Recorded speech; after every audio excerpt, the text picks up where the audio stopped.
the heartthrob with the accent. I blink. Lucas? The deep yep coming from behind her squeezes my stomach like it's a washcloth. I'm not sure whether I'm being flattered, he says, closing the door, or torn to shreds. With Miriam? The latter. Always. I introduce myself every time. She could just use my name. Nah, not her thing. He stands over me and I'm breathless. Even more when he bends down to kiss me. One hand on the back of my chair, the other on the desk. He's a blanket of heat and comfort. I lean into his lips because I can't help myself, then clear my throat. I'd love to hang out. But I have to finish my quiz. He nods, ever understanding, and says, action potential, sodium, amygdala. What?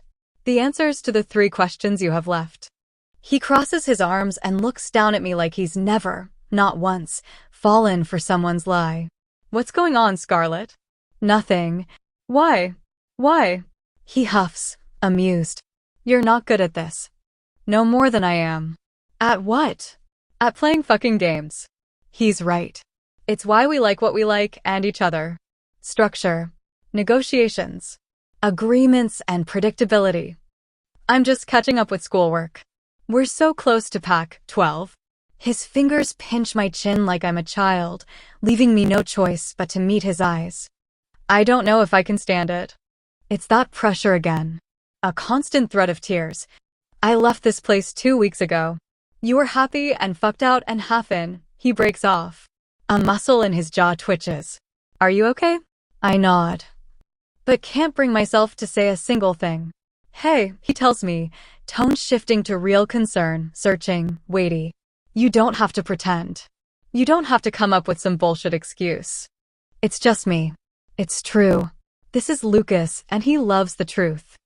I can vomit out whatever's in my head and he'll accept it, and doesn't that make it even worse? I'm being strangled. Cannot breathe. Have to slow myself down. Pen is not doing well. Right. Pen and her fucking delusions. His tone terrifies me, I see. Angry. A dangerous machine he could use to excavate the beating heart out of my chest.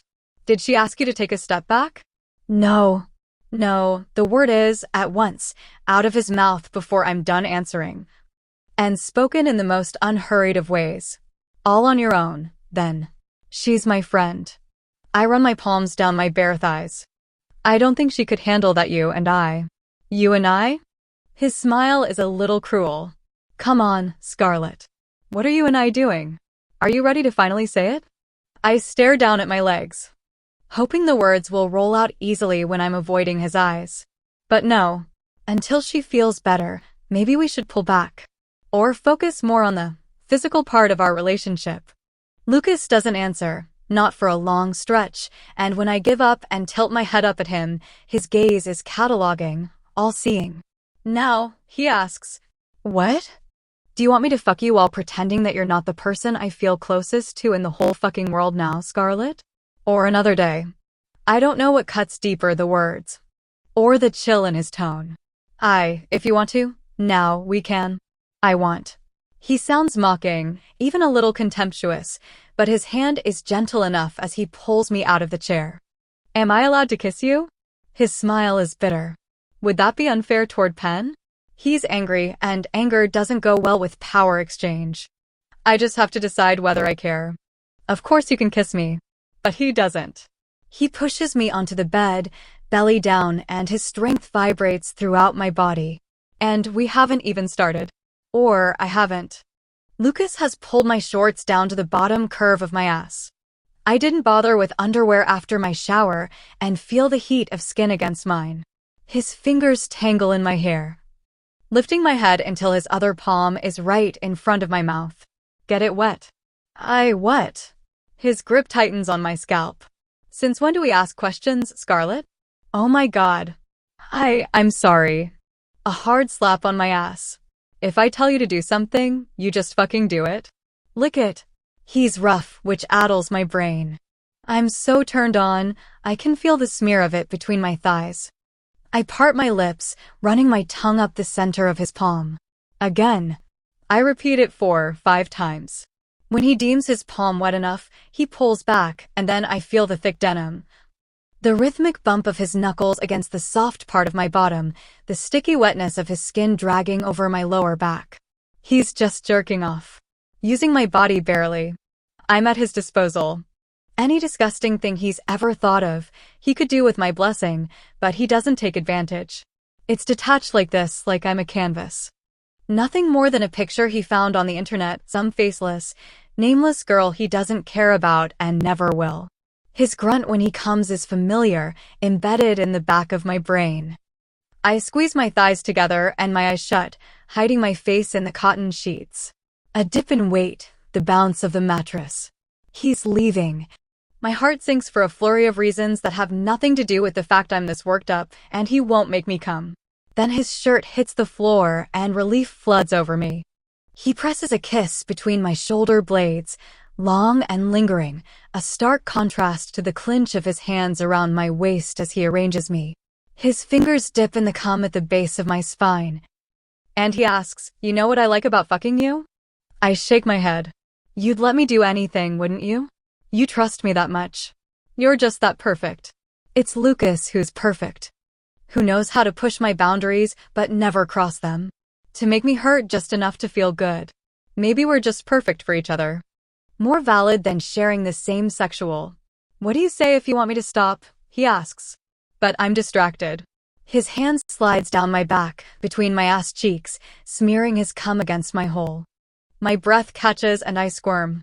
I thought he'd leave me like that, a fair punishment for my lies, but instead a single finger presses inside me, foreign and new. I tense, gasp in fear and hunger.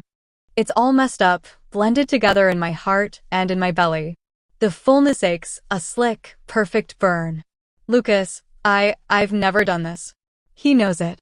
Scarlet. He's immensely displeased. "What do you say?" "Stop." He rewards me with a good girl that makes my cunt flutter. He's gentle, but not too much. He makes the head of his cock slick with his own cum. And it takes him long enough to fit it in that I'm a puddle underneath, trembling and clutching at the sheets and forcing myself to breathe around him. "Okay." I nod, overwhelmed. He's not all the way inside. Without real lube, even with, I'm not sure he'd manage. He parts my cheeks, rubs against the place where his cock stretches skin, and lets out a husky, surprised grunt. Like he didn't expect to enjoy it this much. I want to take a picture of this.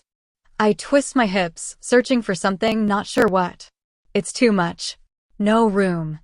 I shudder. One of Lucas's palms plants on the side of my head, and I turn into it, rubbing into the tendon of his wrist, pressing a simple kiss on his skin, because he could really hurt me. Split me and make me bleed. The thought is as much a turn-on as knowing that he'd rather slash his own arm off than harm me. That's where it lives, my love for him. In the space between the things he could do and what he chooses instead. Care, swallowing violence, swallowing care. Over and over again, until it's all exquisitely tangled up together. But I don't need a picture, since I'm never going to forget this. He presses maybe a fraction of an inch deeper. My breath hitches. "It's okay. You're okay," he says. A comforting hand up and down my back. Somehow, his words make it true. A little more. "You were made to be fucked by me. Is it too much?" I nod. Liar. His laughter is low and gentle against my skin. "I'll give you more. Since you want it so much." He knows my body better than I do. When to stay still. How long till the burn fades. All my tells. He knows me. I know him. Then sharing the same sexual. I let out a single, pitiful sob. A warbled sorry that has nothing to do with what's happening. "Baby." Another kiss. On my cheekbone. "It's okay if you want to cry. It hurts, doesn't it? It all hurts so fucking much, huh?" He sounds like I'm gutting him with a rusty knife, because it has nothing to do with his cock sinking into my ass. What really hurts is pushing him away. The balcony in Amsterdam. His name in my phone. Self-professed belonging. Lucas. Despair and heat spill into me. "Sweetheart. I'm here to pick you up," he whispers. "Fuck you into 1,000 little pieces. And then put them back together. You don't need me to do it, But it's what you want, isn't it? For me to fix you. It's horrifying, the truth of it. Even more so when I feel his lips against my ear. A whisper rolling out of his mouth. You wanna come, baby? I nod. I'm almost there, and yet a million miles away. I could make you wait for it. I could force you to tell me all the things you cannot say. His hand slides between my hip bone and the mattress. But I won't. You know why? He finds my swollen clit. Index and middle fingers draw circles around it. A tap that makes me shiver. Because I know all of them already. A wet explosion in my brain. I burst just like that. Wedged between his hand and his chest, clenching around his cock until I'm so narrow, he almost slips outside of me. His groan rolls through me. There you go, such a good, beautiful girl. And when I'm mellow again, he orders, be nice and quiet while I finish, okay? He can't manage proper thrusts, but he drags his movements out anyway, like he doesn't want this to end. I lie patiently, loving every second of it, being his, being used, being wanted. It's all a contented, indistinguishable hum reverberating inside my body. His pleasure makes him speechless. A handful of noiseless grunts and foreign words and my name, hands gripping my breasts and teeth holding my neck. He throbs and jerks, and then we lie there, waiting, catching our breaths. Then he lifts my hips up, knees wide on the bed. I feel his gaze on me, studying, memorizing, and I'm about to beg him to stop when his mouth is suddenly there. Tongue lazy and broad against my clit, painful bites where my ass joins my thigh. Orgasms sweep over me, and I'm sobbing, choking on my own cries. He's the one to push my face into the blanket and remind me that I have to hush. Come on, Scarlett, just bite here and you're fucking ruining me, and then I'm coming again. I'm outside my body. It's the best and worst thing I've ever felt. I space away. Perfect. Perfect. Afterward, he disappears in the bathroom, door open, not bothering to turn on the lights. I watch him, boneless. Sweat slowly drying on my spine. When he comes back to clean me up, little tears pebble under my eyes, and he wipes them away with his thumb. Tucks me into bed. Doesn't join me. Instead, he crouches by my pillow, holds my hand to his lips, and asks, "What are you scared of, Scarlett?" His eyes look sad. Maybe? I'm not sure. Traces of emotions crease the corners. Everything. A deep sigh. When it comes to what matters, you're fearless. Try to remember that, okay? I make no promises. Instead, I snooze. Dip in and out of sleep, but Lucas stays there, watching me for what feels like a long time. Then he presses a kiss against my forehead, turns off the light, and lets himself out. The following week, Pack 12 starts. Chapter 59. Pack 12 swimming and diving are separate events, one after the other. Lucas and I are out of town at non-overlapping intervals, while he's flying back from Seattle. I'm waiting for one of the assistant coaches to drive me to the airport, trying to decide what polish to pack in case I get time to do my nails. However, I think the guy's plane just landed. Penn announces while we're waiting at SFO, sitting up in a burst of excitement. The gate's 5 minutes from here. Shall we go say hi?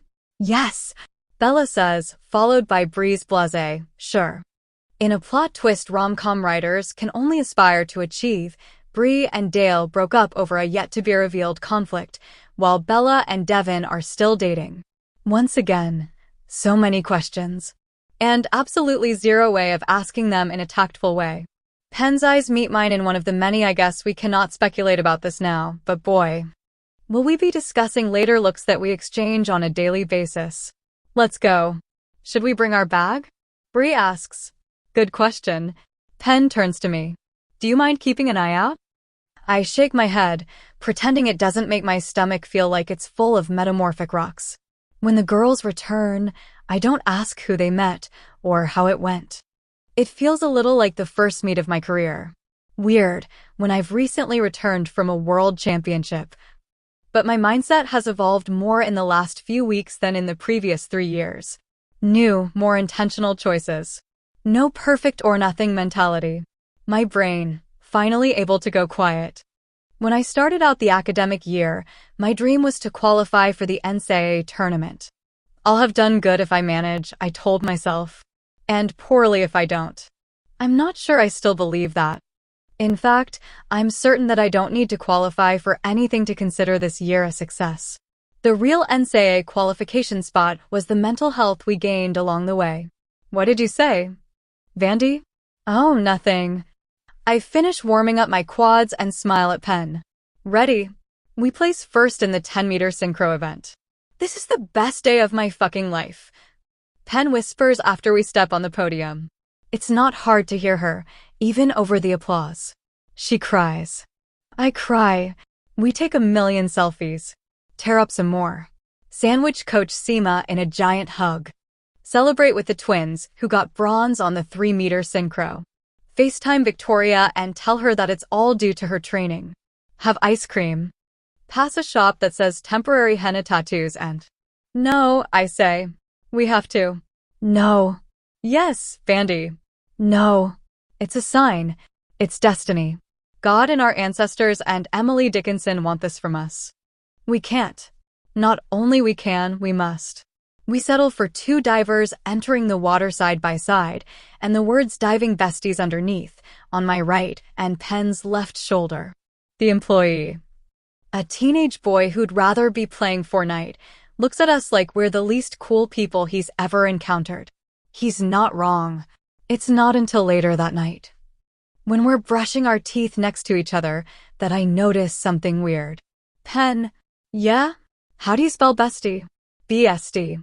Oh, shit. The following day, Penn wins the platform gold. And I take the bronze. We do all our pool deck interviews together, our new diving beasties tattoos on full display. I am so happy.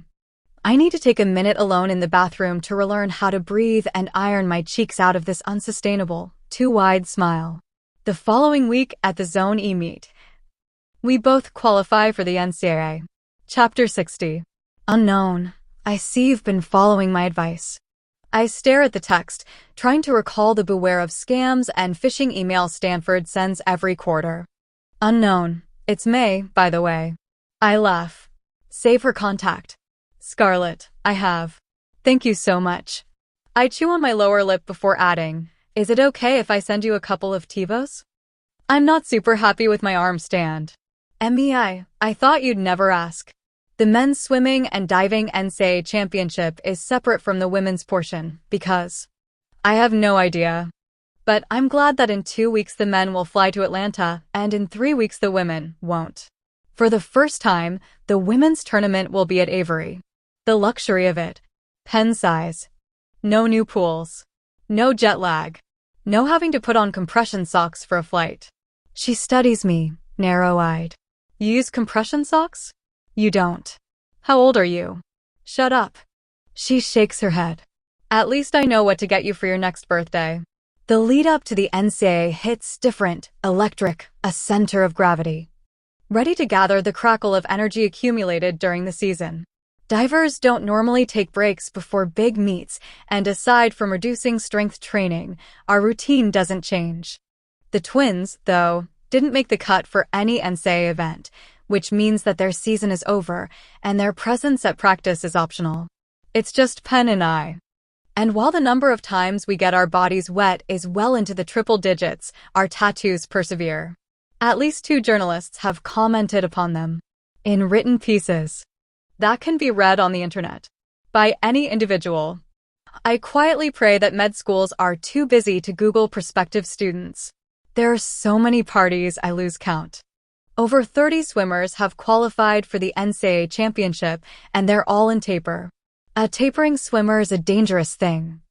Penn tells me when she comes over to get some help for her programming class.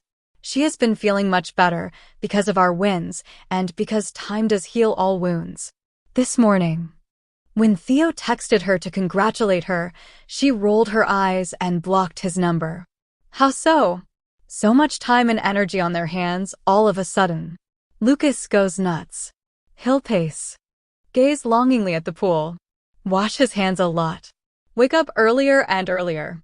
You know, the perfectly normal acts of a totally non-deranged person. She shrugs. Anyway, I gotta go. There's a party tonight. This rower I like will be there. After she leaves, I manage to hold off for about half an hour. I'm texting Lucas to check on him, I tell myself. Because of what Penn said. Because he checked on me over and over when I needed him. Plus, Penn seems to be over the idea of getting back with him. More simply, we've both been competing out of town for the past 2 weeks. And I miss him. Scarlett, are you tapering? Lucas, and I hate it. His reply is instant, so odd, for someone who barely checks his phone when we're together. Maybe he's bored, clawing at the walls, eager for distractions. I can't picture it. I run my finger over his photo, Netherlands. Sunglasses interrupting freckles. That indulgent lift at the corner of his mouth. Scarlet. Pearls to swine. Lucas. No idea what that means. Not flattered, though. I feel almost drunk. Remarkable, the energy that sparks from 2 texts after such a long stretch of nothing. Tech brothers should harness it for their cryptocurrency mining endeavors. Scarlett, want company? Lucas, not particularly. Lucas, would love to see you, though. The power requirements of the world's water desalination plants are met. Scarlett, where? Lucas, Maples. I think of Maples as the basketball stadium, but an informal volleyball game is going on. Both teams are mixed, 3 men and 3 women, with no referee. A handful of spectators scatter on the bleachers. Lucas sits next to Johan, talking with a tall, blonde girl in a Stanford volleyball jersey. Johan notices me first and waves. The others turn, too, the girl with a curious expression and Lucas. Lucas. I stop right next to him, trying not to stare like he's a piece of avant-garde performance art. Practice game? More for fun, really. The girl's accent is as faint as Lucas's. Scarlett, he says, this is Dora. We shake hands. She smiles. You're the diver, right? Pre-med? Yeah. It's good to finally meet you. I've heard so much about you. Oh. I dip my hands in the back pockets of my shorts. Same. I say, just to be polite. Both she and Johan laugh. That's nice of you, she says, but I doubt Lucas talks about me that much. Dora, maybe Lucas was secretly in love with you all along. Johan offers, which has her laughing even harder, and Lucas giving an amused reply in Swedish, a short back and forth. By the time Dora returns to the bench area, I'm wondering if I've been summoned here to be the butt of a joke I can't even understand. Hi, Lucas says, moving his water bottle to make room for me. Hey. I take a seat, leaving a few inches between us. His arm, though, snakes behind my back, loops around my waist, and pulls my flank flush against his. Then he lets go. You seem, I break off. Clear my throat. Less inconsolable than I was led to believe. Inconsolable? Penn mentioned that tapering messes with you. He gives me an odd look. How so? Increasingly intense hand-washing. Lots of early mornings. I wash my hands a lot to avoid getting sick, standard guidelines before big meets. And I wake up early because the championship will be on the East Coast. Oh! What about the rumored yearning glances at the pool? I don't know. Were you in it? Blood sweeps up, into my cheeks. I lower my eyes to my knees. Not yet, huh, he says cryptically. Too bad. Congrats on Pac 12, I rush out. As good a topic as any other. You too. I smile. He does too. And then tells me, you looked happy. Not as anxious. During the competition, I mean. Thanks. I actually came out a tad too quickly in one of my voluntary dives, and any other time it would have completely thrown me off, but I was able to trick my brain into, I glance away. Sorry. You didn't ask for an unabridged recount of my mental state. Scarlett. A heavy weight on my knee. His hand warm and rough. I did ask. And it was nice to see you up there. It's like the contents of my ribcage are being wrung out. I almost cover his hand with mine. Stop myself. Take a deep, inconspicuous breath. So, since when are you guys volleyball fans?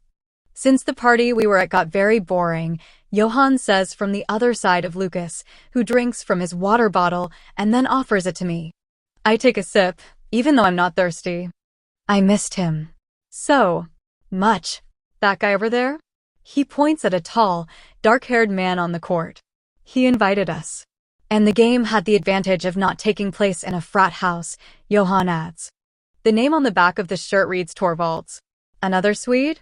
Lucas nods. We've infiltrated every sport and branch of government. Uh-huh. Are you and Torvalds related? I ask jokingly. Yeah. He's my cousin. My eyes bug out. For real? No. I huff. He's my cousin, though, Johan says. Wait. Really? They both snort at my gullible American soul. I deserve it. Do you guys have a Swedes club? With your secret language? You mean Swedish? Yep. Do you meet for fika every day? Screen Americans for potential midsummer human sacrifices? They laugh. I'll be right back, Lucas says. The game is at a break, and he heads down to the side of the court to talk with Torvalds the cousin. Lucas is right about you, Johan tells me. I turn, alarmed. Whatever he told you, he lied. He just said that you're funny. Oh! Then maybe he didn't lie. And that you were out of his league. I blink at sweet, baby-faced Johan. He's what? 2 years younger than me, tops? But so naive. When did he say that? When I asked him if you two were dating outside of Avery. Months ago. What? Are you sure that? Let's go. I look up. Lucas holds out his hand. Where? Home. I sneak a glance at Johan. Should we leave him here, all alone? Should we be talking so openly about? Well, the Swedes are not easily fazed. Mine or yours? He shrugs. I take his hand. Johan seems unsurprised by this turn of events and waves goodbye. Is he going to hate me because I stole you? Nah. His boyfriend's playing. We exit the court, still holding hands. This is more public than we've agreed on. But if Penn is at a party with some rower, maybe she's okay with them finally announcing their breakup. Plus, it's just the two of us. I can't find it in me to pull away, not even when he gently eases me into the wall and bends down to kiss me. He tastes like fear and himself. Smells less like chlorine. More like soap. His shoulders under my hands, the scratch of his cheek against mine, it's all so fiercely familiar. It could be the stairway up a diving platform. You know, he says against my lips. I wanted to be righteously angry at you. I told myself I wouldn't be with you until you were ready to be honest. I don't ask about what. It would be supremely dishonest. But I'm just so fucking happy to see you, Scarlett. I can't be mad at you, when every time I think about you I am reminded that you exist. I don't think he's joking, but I smile anyway. I'm glad you're not angry, I say, pulling him down again, deepening the kiss until he's licking into my mouth and I'm arching into him. The heat and comfort and joy that come simply from being close to him rip through me, burn in my stomach. He tries to ease back, but I can't let him go, not after so long without him. Fuck, Scarlett. He groans, like my inability to unwrap my arms from him physically devastates him. Not here. Why? I protest. And maybe there's no good reason. Because he looks around and finds a door. It's a meeting room that smells like lemon and disinfectant. There are chairs, a whiteboard. One of those insipid inspirational quotes Stanford loves to paste all over athletic facilities. Something about pain and discipline and regret. I read the first half while Lucas wedges a chair under the doorknob, but he's already kissing me again. Lifting me on the closest piece of furniture, a podium. My hands run to the fly of his jeans. I can't fucking do this, he says. I manage to undo a single button. But he stops me with his fingers. I'm forced to look up. His eyes are a dark, relentless, vaguely desperate blue. This is so much more than sex, he tells me. It was the first time. And sure as hell is now. I stare at him, breathing heavily. Find something in his face that's half plea, half determination. I need you to admit it, Scarlett. His voice is a low, resolute rumble. I need you to not leave me alone to face this. I'm going to burst into tears. They are lodged in my throat, behind my eyeballs, and I have to swallow past their sharp heat before I can say, shakily. From the very start, It's good enough for him, but it changes everything. His urgent, frantic kisses melt into slow, reverential trails over my shoulders, cheeks, eyelids, collarbone. His hand closes against my breast, grazes my nipple. He says my name over and over. I say his. My shorts and underwear are pulled down, gently. And he doesn't have to check whether I'm ready to take him in. It just works. He sinks inside, little by little, inexorably. It's so good, so alarmingly exquisite, I let the tears flow. He licks them up and buries deep, husky sounds into my skin. In and out, full and empty, and it's so easy. We've been leading up to this for the past 8 months. Every time we met, fucked, spoke, touched, looked, texted, every time I thought of him, it was all for the sake of a perfect moment. In some shitty multimedia room in Maple's pavilion, I let out a hushed, watery laugh. He shakes his head and continues to move, slow, good as always, maybe even better. But new. I fucking can't with you, he says, before kissing me like he can with me. Lucas. I exhale in the cotton of his shirt. My arms around him. He's not holding me down. This is vanilla. We're both out of control. It's me and him, suddenly equals. Slow down, he asks. Instead of making me. Just a little. Or I'm going to come, and it's going to be over, and I don't want that. We stop and kiss, soft and open-mouthed. We start again. And then it's me who's going to a minute. Just a minute. Please. His hips rock into me. Stop. We laugh in each other's mouths. We break away, breathless. We make it last as long as we can. We arch into each other, clutch and grope, but never too hard. He sighs. I cry. It feels good. Him and me. Like something else altogether. Not less or more, just unexplored, but suddenly accessible. I want to do this with you every day and night for the rest of my life. I nod, still full of tears. Me, too, I think. Me, too. Let me say it, he demands. I want to say it. Just once. I know what he means. I cannot take it. I bury my head in his throat and shake it, because I cannot. Scarlet, he pleads. Let me tell you, please. Pen, I think. There's Pen. And everything else. The future. The past. What if he says it and then I lose him? What if I fail at this too? How will I bear it then? He's so deep inside me, my entire body trembles with it. Please, I beg. Don't. The thing is, his forehand drops against mine. I don't know if I can keep it in. I. He grunts in frustration, but then says, hush. It's okay, baby. He moves a little faster. A little harder, cupping the back of my head and leading it to the spot at the base of his throat, holding it there like he wants to protect me from something, and a moment later the shudders start. And my cries are muffled into his body, and I'm coming like a dam breaking, and Lucas. He says it. Just, not in English. Slow, musical sentences. Words, repeated over and over. I'm awash with them as he comes inside me, his broad shoulders shaking under my arms. And yet, I have the luxury of pretending that I cannot understand him. I cry anyway. After. He kisses my tears dry, and he's not angry or impatient or anything but reveling. I'm sorry, I say. I need to. I need to square out a couple things. Make sure Pen is. Before I can. He nods. I know. He pulls out of me, and I gasp at the sensation. He kisses the intake of breath off my mouth.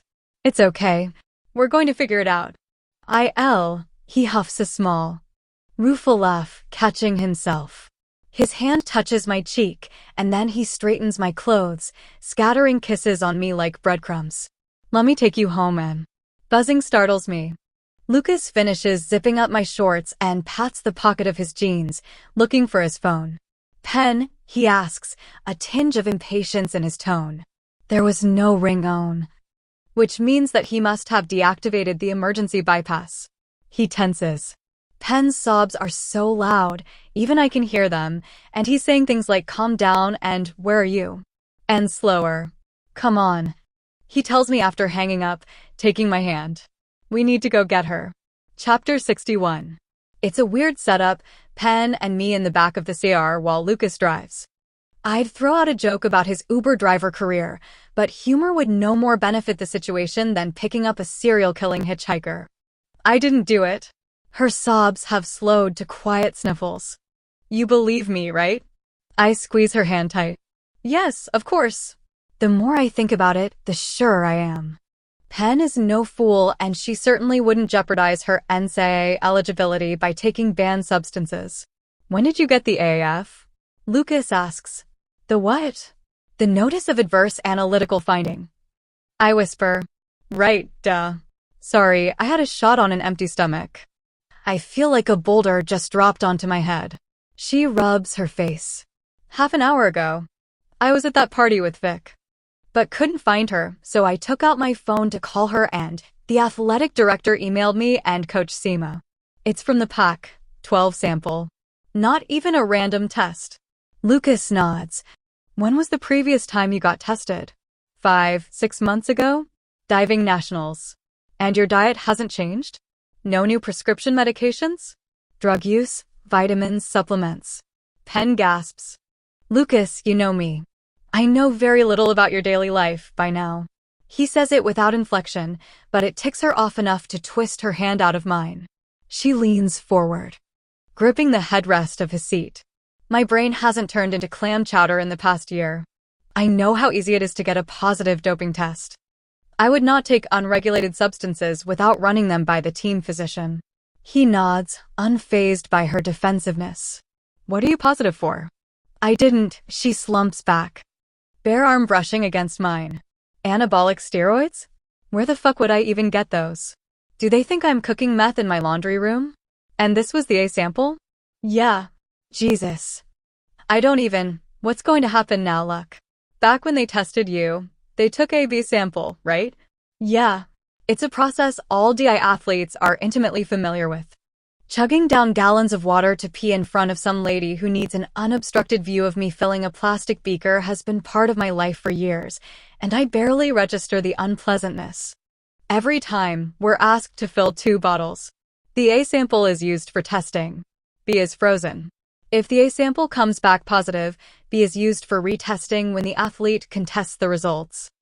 I've heard of a few people having to go through that, but they were always grapevine stories. Some cross-country junior, a diver who graduated before I joined the team, friends of acquaintances, famous athletes in the news. This just feels odd. The first step is asking for a retest, Lucas says calmly.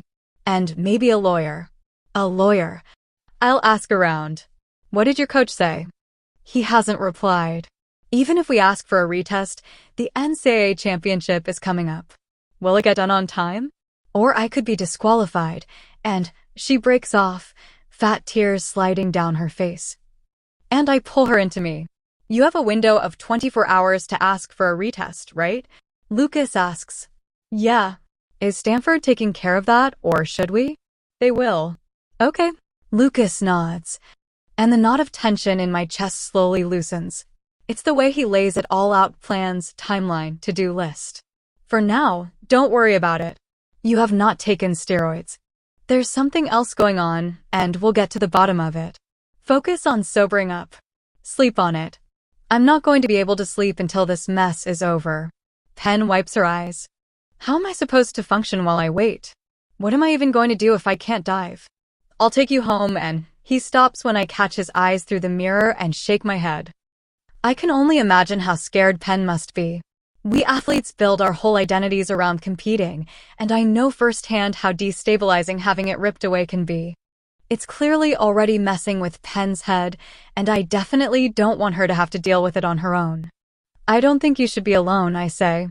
Why don't you stay with me for a few days? Her eyes are wide. Really? Of course. We can watch TV. Hang out. But don't you have a twin bed? You can sleep in it. I'll take the couch. I don't want to put you out like that. Isn't your roommate a total bitch? I wince. She definitely tries. Don't worry about it then. Luck, can I stay with you? Hassan and Kyle won't care. I freeze. So does Lucas. His eyes find mine again, and the fear of what might happen if Penn is left alone has me quickly nodding. Yep, he says, eventually. I don't think he's pleased. But Penn can't tell. This is such a relief. She snuffles, tearful. Luck, do you happen to have?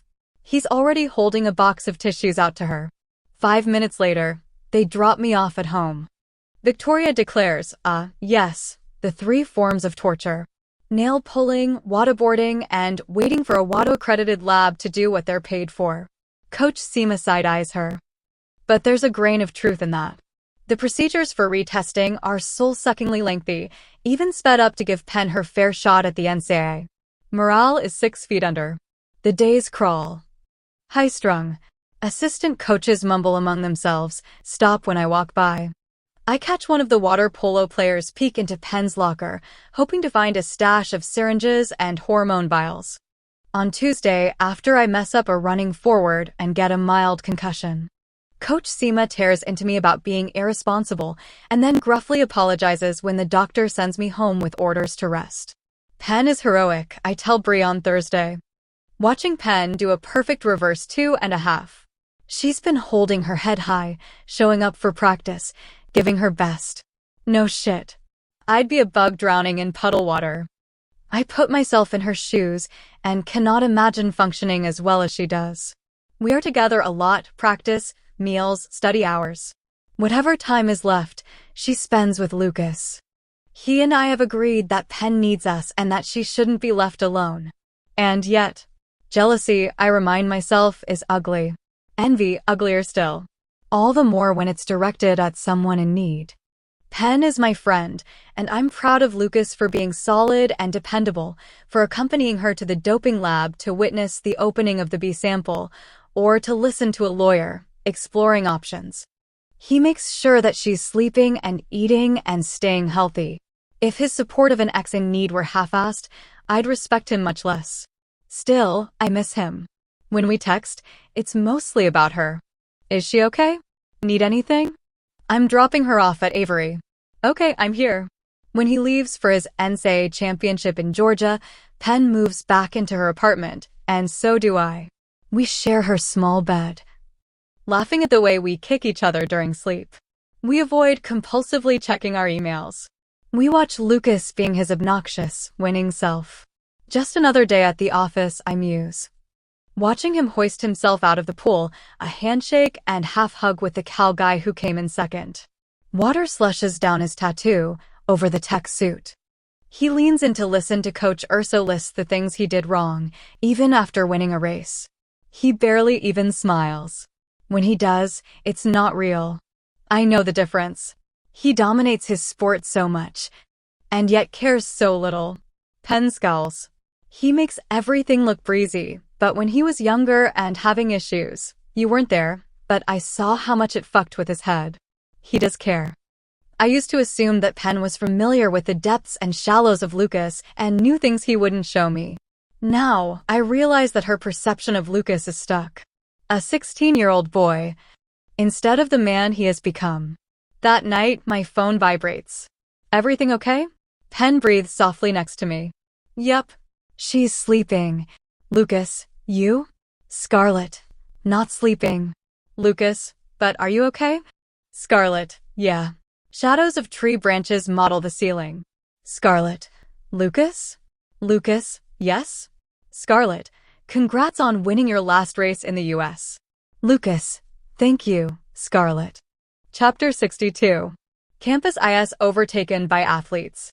For a couple of days, the diving well, my diving well, is off limits to us locals as divers from other DI schools familiarize themselves with it. It's a monkey paw situation. I was so envious of the swimmers for their tapering holidays, but I find that idleness doesn't suit me much. I still show up at Avery for dryland and some light PT. It's where I learn that Lucas is back.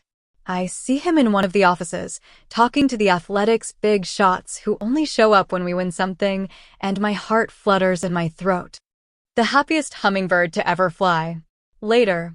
I'll text him later. I force myself to leave, remind myself that he's busy, but while heading to the dining hall, I hear running steps behind me. A hand closes around my upper arm, and he's there. I'm bursting with. It has to be love. It's expansive and all-consuming and full and joyous. Hungry. Thick. At once heavy and light. everywhere and golden. It's him and me and the myriad of little strings that tangle us together. I grin, and my happy smile seems to disorient him. He reaches up, brushes my cheek with his thumb, says my name so low, even I can't hear it. Then he pulls back with a slight frown. When did you get back? This morning. A step closer, towering over me. We need to talk. I frown. Is she okay? I thought she was with Coach Seema. Who? Penn. This is not about Penn. His hand is still around my arm. It's about you having a concussion and not telling me. How do you know? His eyebrow lifts. It wasn't a big deal. I was cleared the following day. And you were splashing around the East Coast. Winning shit. Übermensching. You need to tell me these things. What things? Everything. You need to. He inhales. Looks away, then back to me. I want to know this stuff. Why? Because it's about you. Another spill of heat. My stomach is made of butterflies. I'm fine, I reassure. Grasp his hand lightly, a silent apology, a promise that I'm safe, and he sighs deeply. Looks down at me. We do need to talk, Scarlett. We do. Still. It's just a bad time. She needs us more than what? More than I need him? More than he needs me? Is it even for me to say? No. Judging from the way his jaw shifts back and forth. He bends down to kiss me, short, hard, like he means to leave an imprint. Little does he know, it's already there. As soon as this is solved, he warns. I take a deep breath. As soon as this is solved and the NCAA is over. The following morning, one day before the competition is due to start, Penn receives an email from Stanford's athletic director. The initial lab results were a false positive. The NCAA tournament has no synchro event. Which sucks, Penn tells me. Since we'd just hit our stride. Right? Even though, in the privacy of my own head, I do love the idea of only competing in one event, my best, on the last day. I'll be there on the second day. Though, for the board stuff. To hold my chamois? And send you rip vibes. Avery is pure chaos. Every time a race starts, a stadium-like ruckus rises from the competition pool. Tickets are sold out. And access to the stands is prohibited to non-holders. To support us, the men's team resorts to watching events from the sidelines and the entrances to the lockers, clustering, making bets, producing bombastic noises whenever Stanford is adjudicated any number of points. It's because they placed fourth at their championship, Shannon informs me. She's one of the captains of the Stanford women's team. I get plenty of mass emails from her, but I cannot recall if we've ever talked before. How they could not place first with Blomqvist on their team, I have no clue. Who won? Boy, I really should care more. The men's? Cal. But our main rivals are Texas and Virginia. Can you dive better than them? I hope so. Her not good enough scowl reminds me why we never hit it off. It's okay. My horse is Penelope Ross. But perhaps it shouldn't be. Because Penn is not having a great championship. During the prelims for the 3-meter, she nearly doesn't qualify because of a wrong twist. Later, in the final, even without failed dives, her form is. That was so good, Rachel says after Penn's back 2.5 pike that just isn't. Dives are to non-divers what wine is to me. It could come from a cube. Or from the cellar of an impoverished French baron whose family fell upon hard times. I'd have no way of discerning. It wasn't bad, Bree says between claps. Hassan frowns down at her. But? Was missing a bit of height, she offers. A bit of a bulk, too. The scores appear on the board, and I grimace. She finishes in 5th place. Which is below expectations considering last year's medal. It's the doping scare, she tells us later, when we debrief in Coach Seema's office. Messing with my head. I couldn't find my groove. Doesn't matter, Coach tells her. What's done is done. Don't dwell on it. Tomorrow's platform, you're the favorite. Onward. Yep. Onward. She sighs and turns to me. Is Lucas around? Was he watching me dive? I'm not sure. I haven't heard from him since before the competition. I saw him at the swimming events, Bella says. I think he'd have to go to those, since he's one of the captains. And yet, the following morning, Penn and I get through the platform preliminaries without issues. When I return for the final, late in the afternoon, Lucas is there. I'm so distracted by my phone, I almost crash into him. What are you staring at?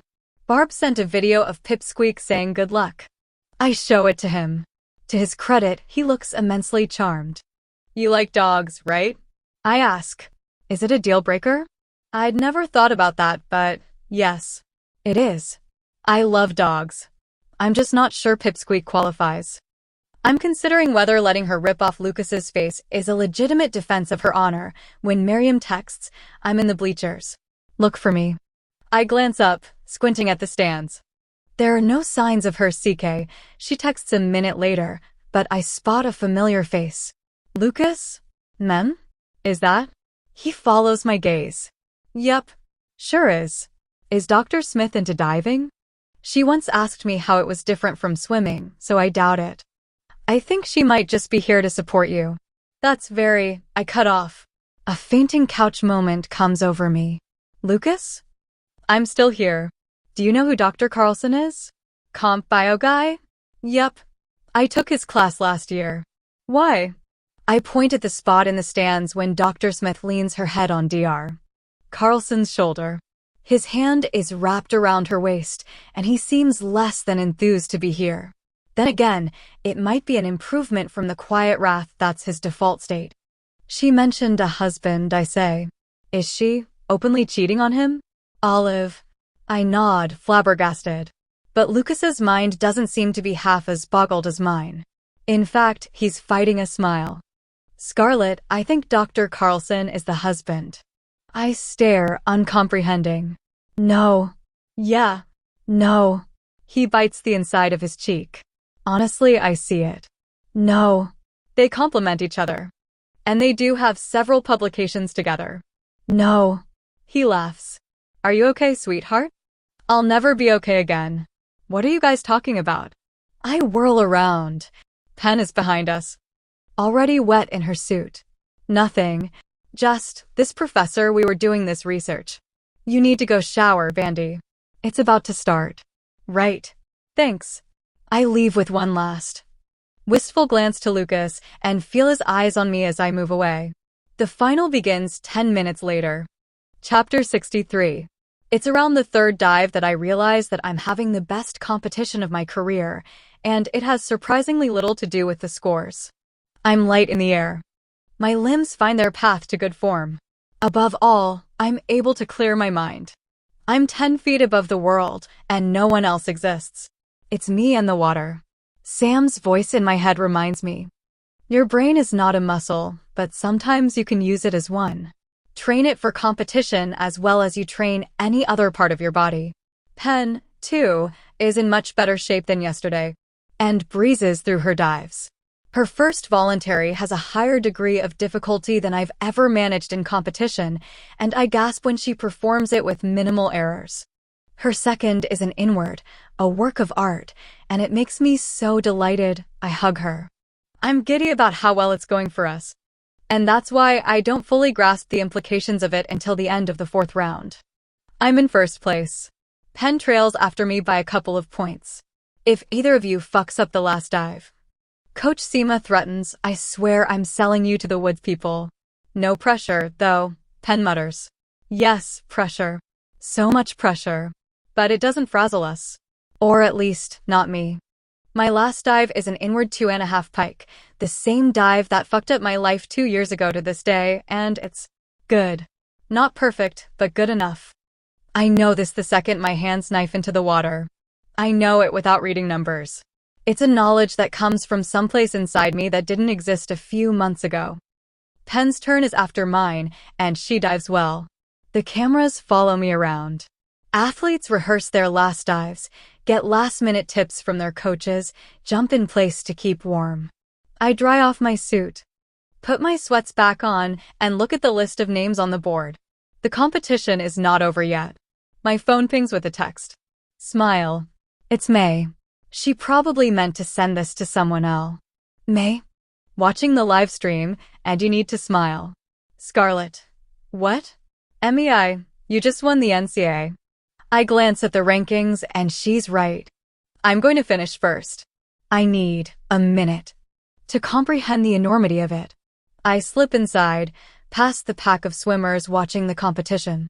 Their chins are up to the platform.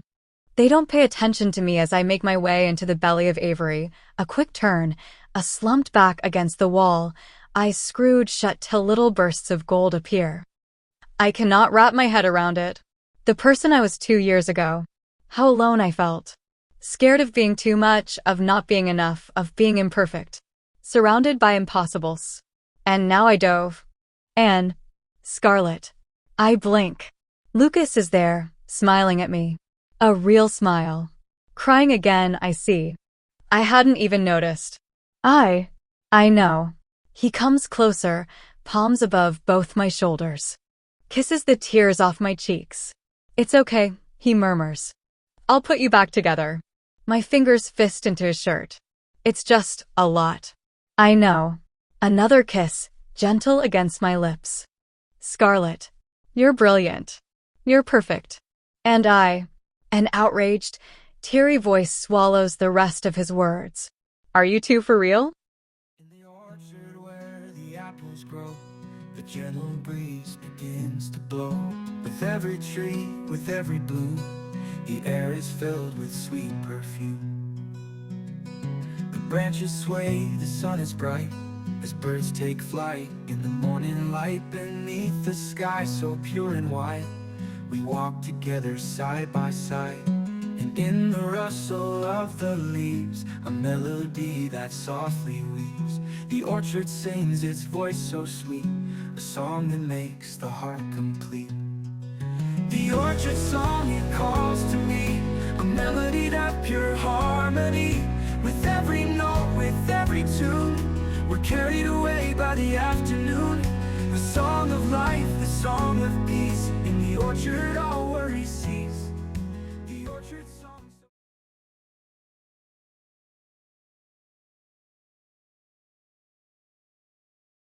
Chapter 64.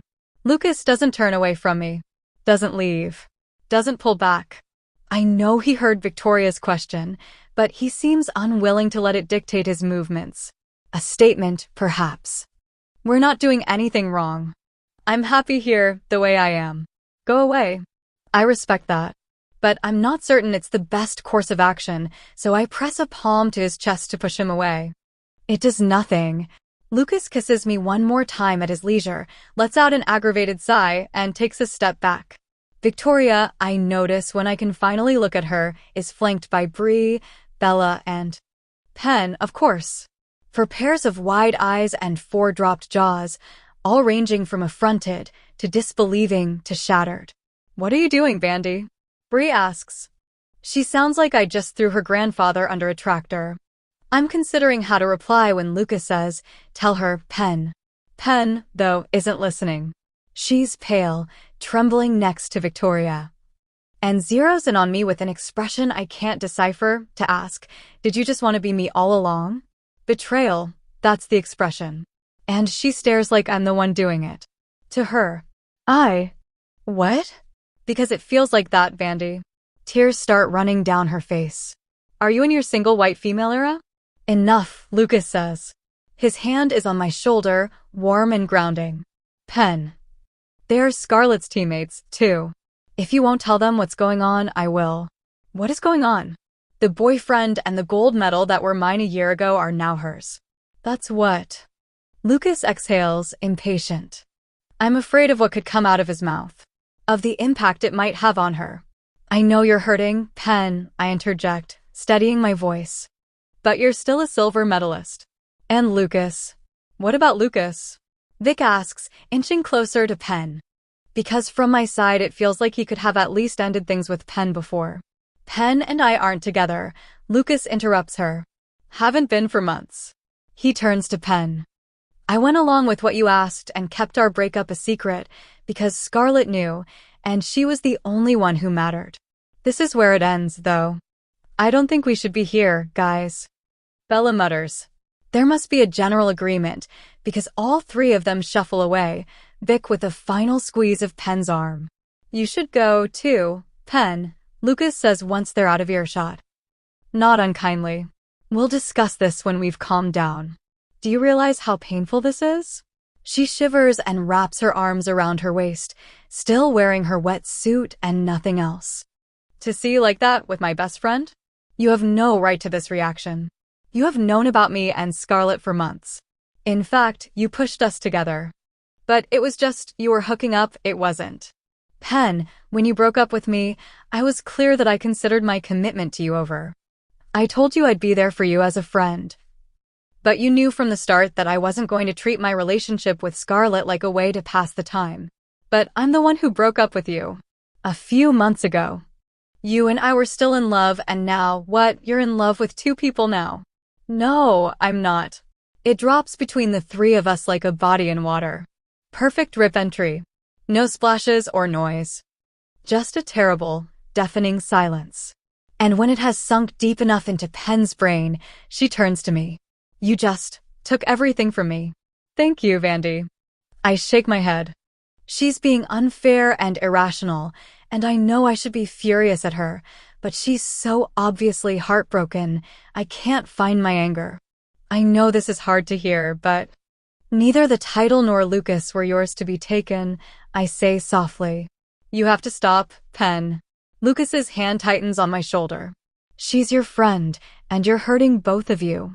She was my friend, and she points at Lucas with trembling fingers. I forbid you to fall in love with her. Pen. I already have. Oh, yeah. She laughs, bitter and a little mean. Vandy must have not gotten the memo, because she looks pretty fucking shocked by this piece of news.